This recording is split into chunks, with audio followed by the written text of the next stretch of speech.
Hi, you're watching Take 5 with me, Aditi Prasad, a show that takes up issues that concern you, our viewers. Now, watch the visuals that are playing on the screen right now.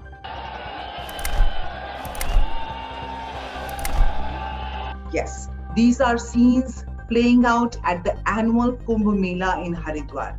Almost 1 to 2 million people are coming here on a regular day, and on the Snan days, on the auspicious days, the Shahi Snan days, about 3 to 4 million people turn up here to bathe in the Ganga. Now, do you see masks? Any form of social distancing, any sign that we are in the grip of a second COVID wave? Well, the second Shahi Snan, when massive crowds gathered to take a holy dip in the Ganga at the Har Ki Pauri, was on Monday this week. Now, that is the 12th of March, and the scenes were frightening indeed.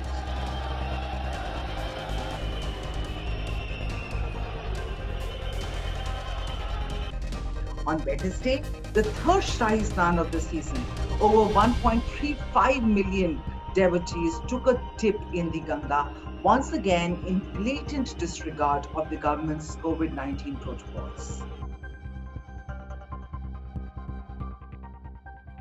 Now, over 1,700 people have tested positive for COVID-19 in the Haridwar Kumbh Mela area from April 10th to 18th and to 14th in the 4 days, confirming fears that one of the world's largest religious gatherings may actually contribute further to the rapid rise in coronavirus cases across the country. Now, there were some reports that the Mahakumbh could be curtailed by 2 weeks to end after the Shahi Snan that took place on Wednesday in view of the COVID-19 surge, but officials later denied any such move was being considered. Now, the event will conclude only on April 30th, as was the plan previously. But this blatant disregard of COVID-appropriate behavior is not just limited to the Kumbh. It has been evident across the board. Let's say, for instance, in the last 4 months, in the ongoing farmers' protests on Delhi's outskirts.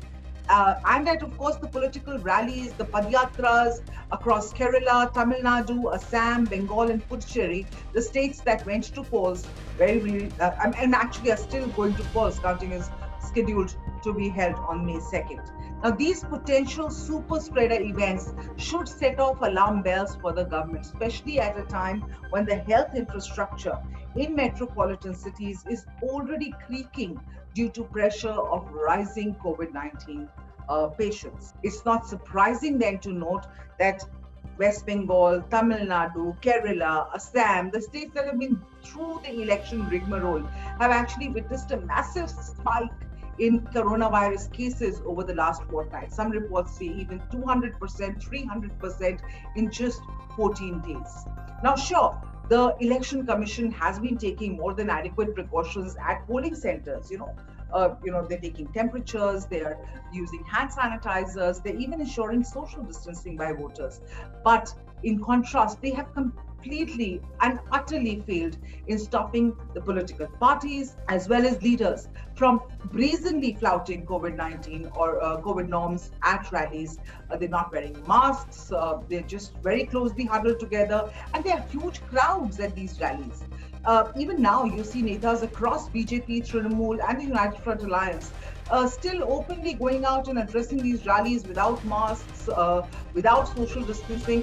And I'm talking about Bengal, where there are still a few phases of voting to go till elections are concluded in the state. Now, this sort of negligence is really criminal. COVID-19 is not political party agnostic, nor is it frankly religion agnostic, nor as the Uttarakhand CM Chief Minister would have us believe that a dip in the holy Ganges will keep the virus at bay. The second wave is actually wreaking havoc across India. Reports of shortage of beds, of life-saving drugs, even testing support are coming in from different parts of the country. Many experts actually even want to say that the worst is yet to come unless some strict and urgent measures are taken, including ramping up vaccinations. Now, as I speak, India's daily tally of new infections of COVID-19 stopped just short of the 200,000 mark on Wednesday, taking the total of number of infections really to more than 14 million. Now, in a matter of 11 days, India has doubled its new infections caseload from 100,000 per day to 200,000 cases per day.